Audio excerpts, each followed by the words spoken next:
All right.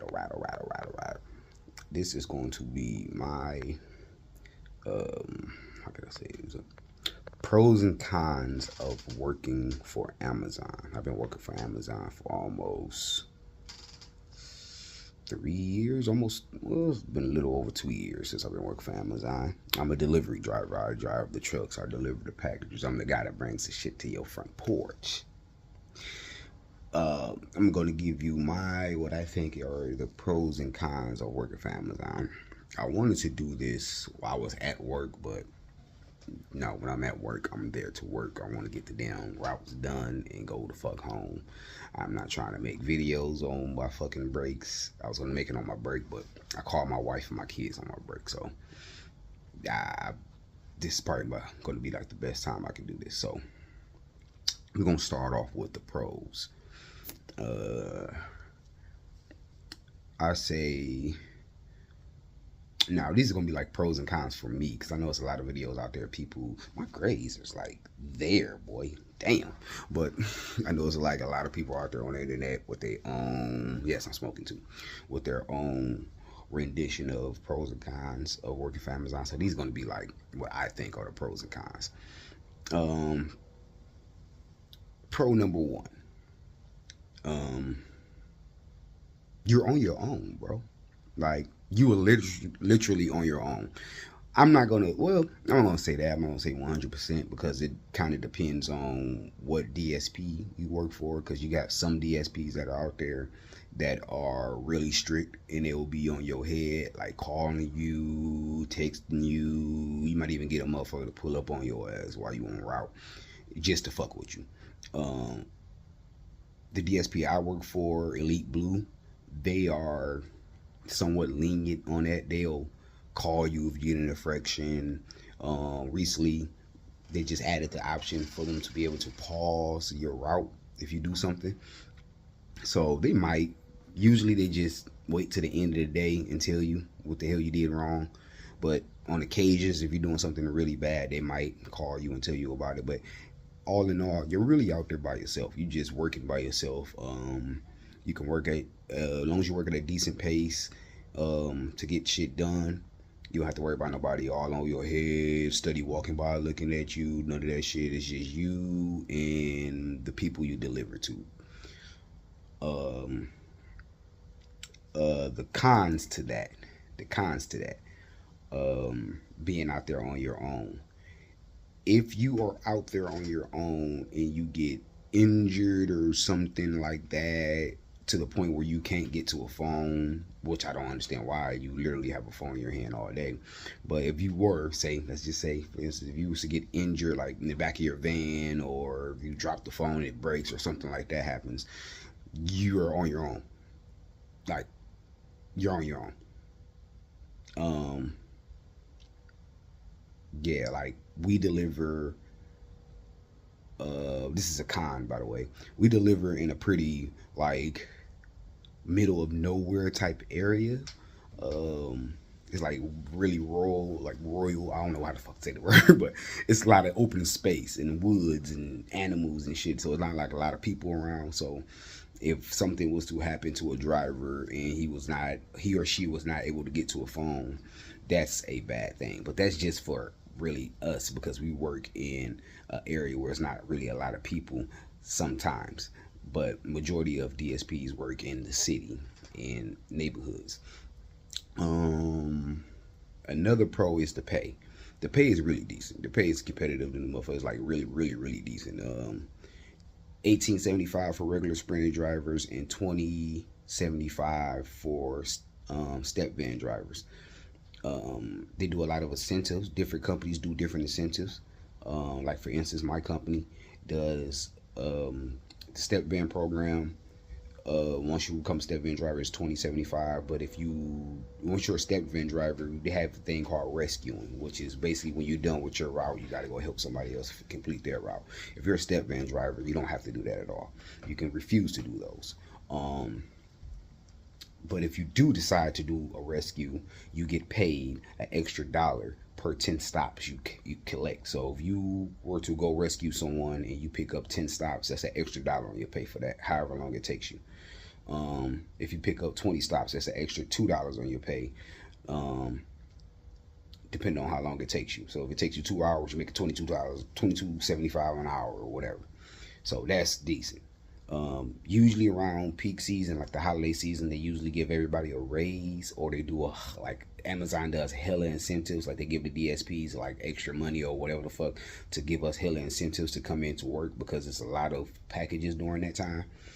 So that's decent. Another con is peak season. Peak season is really, really fucking hectic. That's Christmas, Thanksgiving, Black Friday time. So it's like a lot of people are ordering a lot of stuff. Package count goes up. You have 400 or 500 packages. You have 20, 30 bags. That's almost 200 stops for one person. And then they have this new thing with step van drivers. They have helpers. And usually when you have a helper, it's going to be 200 plus stops. So I have no idea how that's going to look during peak season. So right now, if you have a helper, that's like 250 and you got to split it. So I imagine if peak season, if they still have the helpers, that's probably going to be, but like I said, if you can handle it, the money you will earn during that time.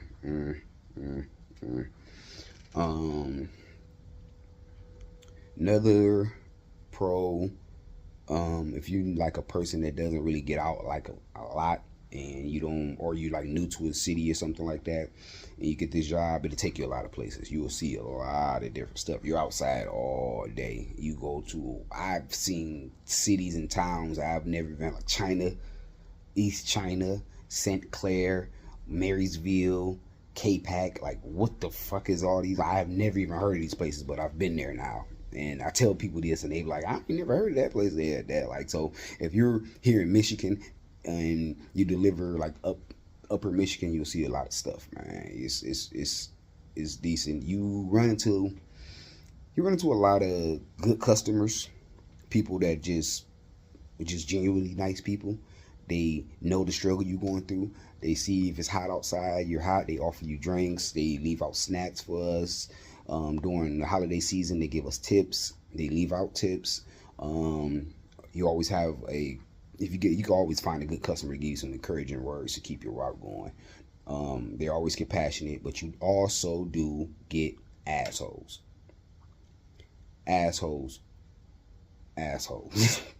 You get asshole customers that have driveways that are half a block long, and they like, ooh, walk the package up my driveway and put it on the porch. Or customers that come outside with their dogs, and you be like, I can't get out the van if your dog is outside. Oh, she's not gonna bite. It doesn't matter. You have to put your dog up, and they refuse to do so. So you get people like those. You get people that just bitch your mom. My sister-in-law, she works for the same company I work for. She had a guy run up on her to complain about some shit that she had nothing to do with. I had a customer run up on me complaining about something that I had nothing to do with. And that's another thing. Sometimes this might be just a thing with my company because my company's pretty big, but sometimes during the off season, like summertime, stuff like that, they might not have routes for everyone, especially if you're considered to be an underperformer. If you keep seeing that blue light, it's because my computer keeps going off and using it, whatever. But especially if you're an underperformer, meaning you can't get routes done without getting rescued all the time, they won't have a lot of work for you. So you might get to work and they be like, you're extra, and then it's 9 times out of 10 you might get sent home. But sometimes they'll give you a route. If somebody else doesn't want to work that day and they want to give the route up, they'll give you that person's route, or they'll offer it to you. You can take that. It's hours for you. So it's beneficial for you. You get hours. You work that day. Boom. But at the same time, if you get somebody else's route, or they give you somebody else's route, and you go do that route, and that person is shitty on that route, and they have like a bad rapport with their customers, 9 times out of 10, you might run into one of their customers pissed off at you for something they did. Like, I had a customer run up on me and tell me, you never put my packages in the right spot. This is the first time you ever put my packages where you're actually supposed to go, and da da da. I'm like, ma'am, I've never fucking been over here before. I've never been to Marine City. This is my first time being in Marine City delivering. I picked this ride up today, but I'll let dispatch know you have an issue and see if they can fix it for you. Of course, I did not let dispatch know because dispatch does not give two fucks about what she was talking about. But yeah, so they be careful on that. If you're not underperformer, you will not get motherfucking hours. And if you do get hours, 9 times out of 10 is somebody else's route. My biggest problem when they give me somebody else's route, I move fast. So they'll give me someone's route that usually gets done at 8 o'clock, but I'm going to get done at 6 no matter fucking what. So that's another thing too.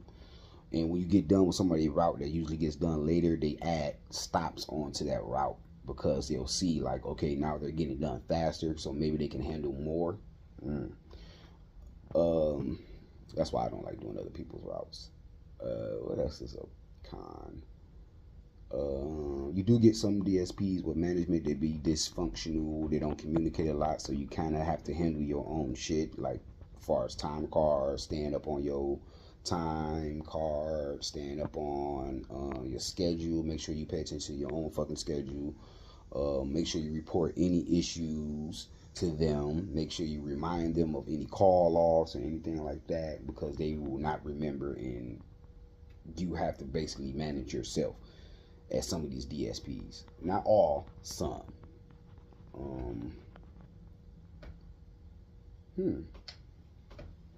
Other than the usual bullcrap, like I said, I've been doing this for almost 3 years, and the job is pretty decent, man. It's not bad at all. Dealing with dogs and such like that. I mean, you deal with dogs on a daily basis, walking around outside, period. So that's really not that big of a deal. But other than that, man, the pay is decent. If you can lift a fucking box, if you can lift and move your house, you can work for Amazon.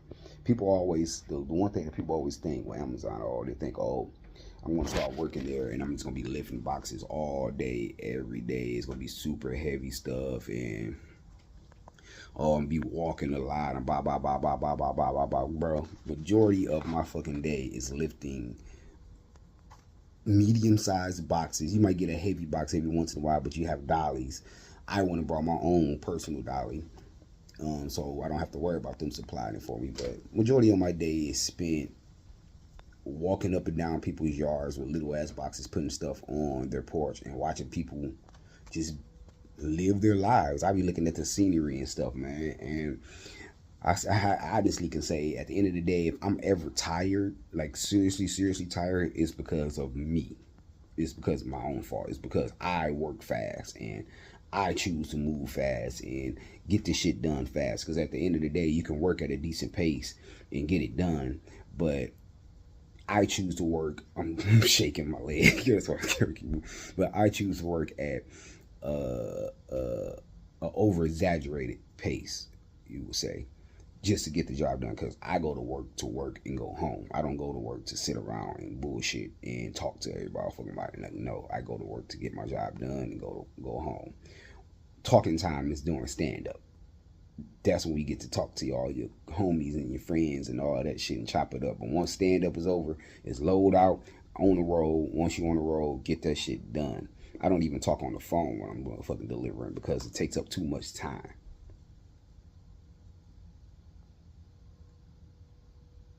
Time is money. And I always get my money at the end of the motherfucking week. I still get my motherfucking 10 hours at the end of the day. And I still get my 40 hours at the end of the week. Like I said, as far as the pay, my DSP pays every week, which I love. Some DSPs pay every 2 weeks, which is, it's still decent. If you think about it, it's still decent. Your checks would be way bigger than my shit. Your shit would be old. It's a decent job, man. And work for Amazon is a decent job, man. What I say is a career path. I would say it's a door opener to a career path. I heard of a lot of people going from Amazon and doing other things in like the shipping world.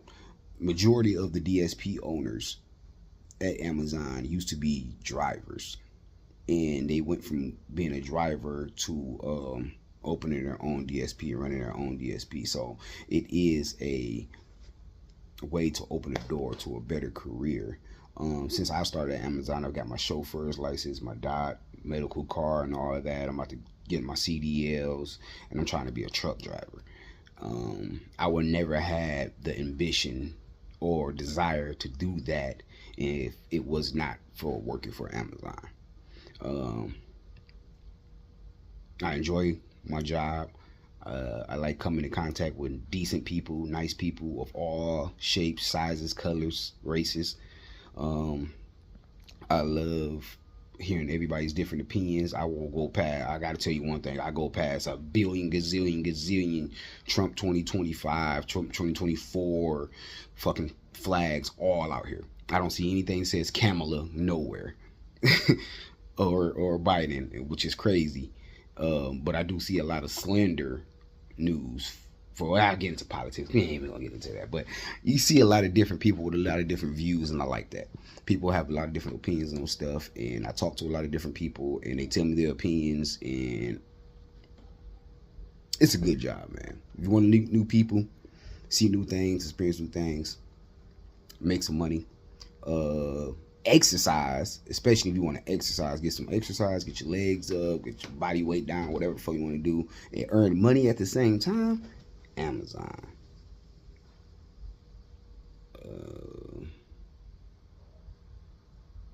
Yeah, I guess that's it, man. I guess that's it. My pros and cons for working for Amazon. There really wasn't pros and cons. It was just me just spewing off a bunch of stuff.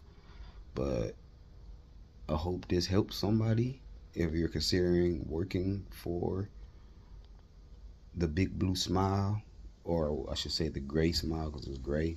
I think it's gray. But yeah, if you're considering getting the job at Amazon, I see a lot of people, like a lot of people on my friends list are working for Amazon now, part-time, full-time. That's what's up.